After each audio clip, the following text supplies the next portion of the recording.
नमस्कार मित्रों, दिल्ली के चुनाव का परिणाम भी कल आ गया। 5 फरवरी को एग्जिट पोल आए थे और हमने एग्जिट पोल के पहले 4-4.5 घंटे पहले दावा और चुनौती के साथ ये बात कही थी कि एग्जिट पोल का परिणाम कुछ भी आए, परिणाम तो ये रहेगा।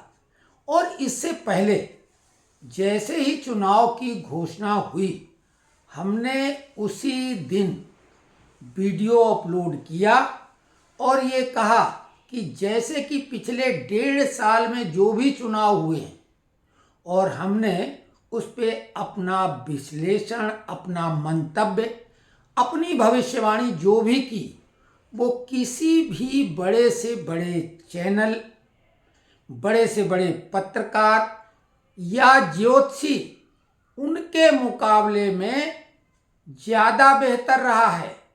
और 1-2 बार नहीं, लगातार। और दिल्ली के चुनाव, साथ ही मिल्कीपुर विधानसभा का जो उपचुनाव होना था, उसके बारे में भी हमने कहा कि इस तरह का परिणाम आएगा। और ये तो अब कोई कुछ भी कह सकता है, लेकिन जो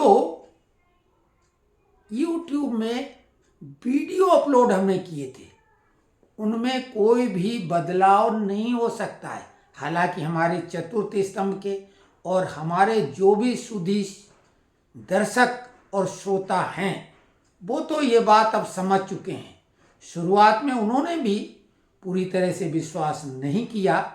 अविश्वास करते करते धीरे धीरे उन्हें मालूम हो गया कि हम चाहें पेंशनर या कर्मचारियों के बारे में कुछ भी वीडियो अपलोड करते हों, राजनीति या चुनाव के मामले में, अथवा अन्य किसी भी मुद्दे पर, चाहे वो खेल का हो, फिल्म का हो, या विदेशी मामलों का हो, अर्थ का मामला हो, सारे मामलों में अभी तक चतुर्थ स्तंभ यानी हमारे द्वारा किया हुआ विश्लेषण किसी के भी मुकाबले में कमतर नहीं रहा है। इसलिए सबसे पहले तो आपसे अपील करेंगे, अगर उन्हें हमारी बात पर भरोसा हो रहा और नहीं हो रहा तो हम उसका भी साक्ष्य भी देंगे, तो इस चैनल को सब्सक्राइब करें, ताकि हम इस चैनल के माध्यम से जागरूकता और जो भ्रमजाल लोगों ने फैला रखा है उसको तो दूर कर ही सकें।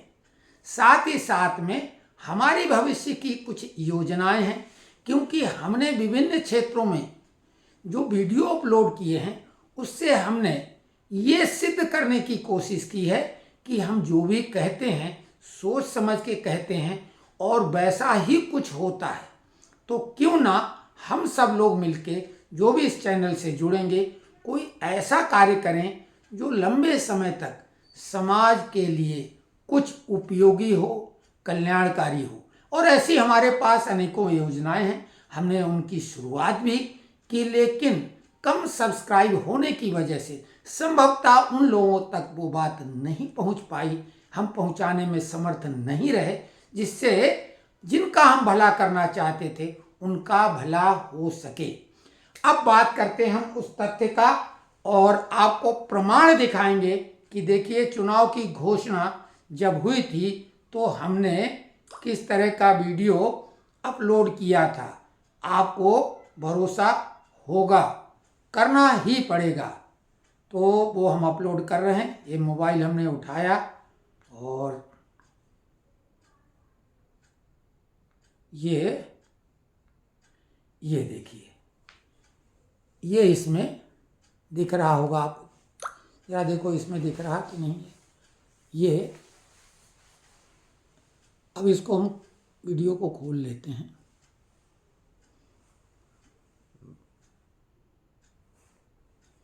इसको हम चलाते हैं। इसमें हमने लिखा था, ये 1 महीने से पहले का है, एग्जैक्ट डेट तो नहीं, चुनाव जिस दिन घोषित हुआ उसी दिन का वीडियो है। और इसमें थंबनेल में लिखा है 8 फरवरी को दिल्ली में किसकी बनेगी नई सरकार, ये देखो। और साथ में इसमें हेडिंग थी, दिल्ली में 5 फरवरी को चुनाव, 8 फरवरी को परिणाम, किसकी बनेगी नई सरकार। सटीक विश्लेषण। ये हम इस वीडियो के लिंक में डाल सकते हैं, लेकिन जैसा कि आपको मालूम है कुंभ का जो हमने एक शॉर्ट वीडियो डाला था मात्र 3 सेकंड का, नागा शादियों का जो विजुअल दिख रहा था, उसकी वजह से 2 सप्ताह के लिए चैनल सस्पेंड कर दिया गया था। यूट्यूब की पॉलिसी है, हालांकि हमने उनको सही बात बताई कि ये रिलीजियस मैटर है, इसमें कोई भी अश्लीलता नहीं है, नंगापन नहीं है, तो उन्होंने चैनल को जो सस्पेंड किया था रिवोक तो कर दिया, लेकिन जो बहुत सारी चीज़ें थी वो अभी भी ब्लॉक हैं, जैसे कि लिंक डालना, हम लिंक नहीं डाल सकते, इसीलिए ये हमें कवायद करनी पड़ रही है। तो इस वीडियो को आप देखें, हम इस वीडियो को ये आप देख लेना, लगभग 1 महीने पहले ये चुनाव जिस दिन घोषित हुआ है, हमारे चैनल को सब्सक्राइब जिन लोगों ने किया वो तो आसानी से जाएंगे, नहीं तो चैनल सब्सक्राइब करें और वीडियो उसके खोलें। और 1 महीने पहले का ये वीडियो है जिसमें केजरीवाल, संदीप दीक्षित और परवेश वर्मा का चित्र लगा हुआ है थंबनेल पर। तो देखिए इसमें हमने क्या कहा था। ये वीडियो चालू हम करने जा रहे हैं। नमस्कार मित्रों, दिल्ली में चुनाव की घोषणा हो गई है। 5 फरवरी को विधानसभा की समस्त 70 सीटों पर मतदान होगा और 8 फरवरी को चुनाव परिणाम आ जाएगा। उसी प्रकार मिल्कीपुर, जिसका महत्व बहुत ज्यादा है, किसी भी उपचुनाव पर मीडिया की नजरें इस तरह से नहीं गड़ी हुई थी। मिल्कीपुर चुनाव अपने आप में बहुत बड़ा चुनाव है। तो मिल्कीपुर विधानसभा का उपचुनाव भी 5 फरवरी को होगा और 8 फरवरी को परिणाम आ जाएगा। तो दोनों के बारे में हम अपना विश्लेषण आपके सामने प्रस्तुत कर रहे हैं और ये याद दिलाते हुए कि जितने भी बड़े बड़े राजनीतिज्ञ, पंडित, जानकार, पत्रकार, बड़े बड़े न्यूज चैनल, ज्योतिषाचार्य, ये चैनल यानी हमने जो विश्लेषण किया, जो समीक्षा की चुनाव को लेकर, किसी भी के मुकाबले में ज़्यादा सही साबित हुई है। और ये दावे से फिर से कह रहे हैं कि जो पूर्ण समीक्षा करेंगे, कोशिश करेंगे वीडियो 10 मिनट से ज़्यादा ना हो, पूरा वीडियो देखें और इसको सेव करके रख लें।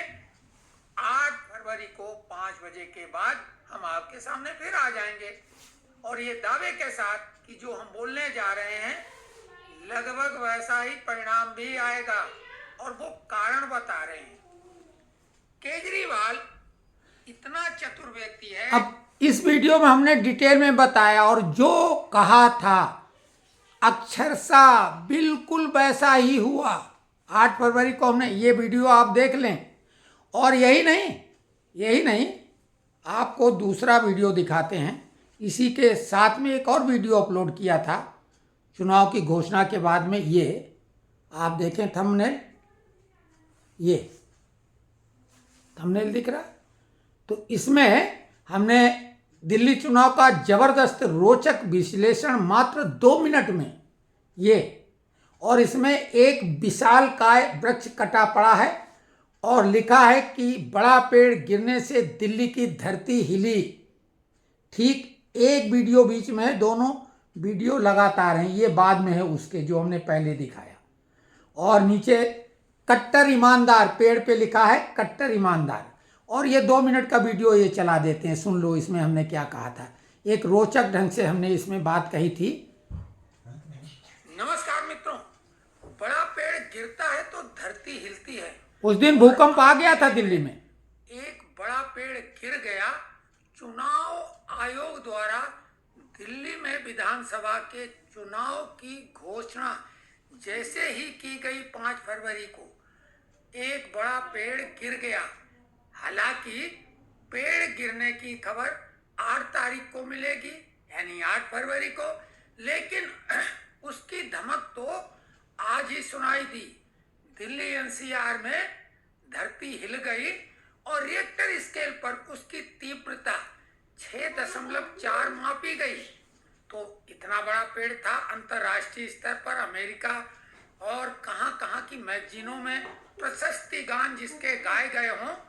सुनाम धन दुनिया का इकलौता कट्टर ईमानदार, बेहद पढ़ा लिखा, एक ऐसा जो दिल्ली का मालिक तो अंग्रेज भी अपने को नहीं कहते थे, लेकिन दिल्ली का मालिक। और जब उसका विकेट गिरा तो समझो ये तो बड़ा विकेट है, बड़ा पेड़ है, तो धमक तो होनी थी। 6.4 की तीव्रता वाला ये धरती हिलने वाला, झकझोरने वाला भूकंप था। हालांकि दिल्ली सिस्मिक जोन 4 में आती है, इसलिए इस तरह का भूकंप सह गई। और इसकी जो धरती का हिलने का जो पूरा क्षेत्र था वो जम्मू इस वीडियो में हमने भूकंप जो आ गया था उसी दिन, उसकी तुलना केजरीवाल के द्वारा यानी बड़ा पेड़ उसको मान के जो राजीव गांधी ने कहा था, ये बताया कि केजरीवाल का पेड़ चुनाव की घोषणा के साथ ही गिर गया। यानी इतना कंफर्म हमने किया था कि केजरीवाल शर्तिया हार जाएंगे। तो ये तो केजरीवाल का हमने विश्लेषण किया था। बीच में भी हमने कई वीडियो डाले इसी संबंध में, और हर वीडियो में एक ही बात कही थी कि आम आदमी पार्टी निश्चित तौर से हार जाएगी। और जो एक मुहावरा था कि काट की हांडी दोबारा नहीं चढ़ती, लेकिन केजरीवाल 15 के बाद 20 में भी चुनाव जीता था। लेकिन 20 में चुनाव कैसे जीता था? उसने मोदी से कोई भी पंगा नहीं लिया, आलोचना नहीं की, और ये कहा कि मोदी केंद्र के लिए ठीक हैं, राज्य के लिए केजरीवाल ठीक है। तो इस तरीके से अपने नाकामी को माफी के द्वारा उसने छुपाया, और जो भी वायदे किए थे बोले किन्हीं कारणों से जो हम नहीं पूरे कर पाए, अगले 5 साल में शर्तिया पूरे कर देंगे। लेकिन इन 5 सालों में यानी पिछले 5 सालों में केंद्र सरकार से खुल के पंगा लिया। मोदी को तो चौथी पास राजा बोला और अपमान करने का कोई अवसर छोड़ा नहीं। इसीलिए मोदी ने केजरीवाल को पूरी तरह से निपटाने का इंतजाम किया। और आपने देखा कि दिल्ली का चुनाव जिस ताकत से भाजपा ने लड़ा, संभवतः इतनी ताकत उसने इससे पहले किसी छोटे राज्य के लिए नहीं लगाई होगी।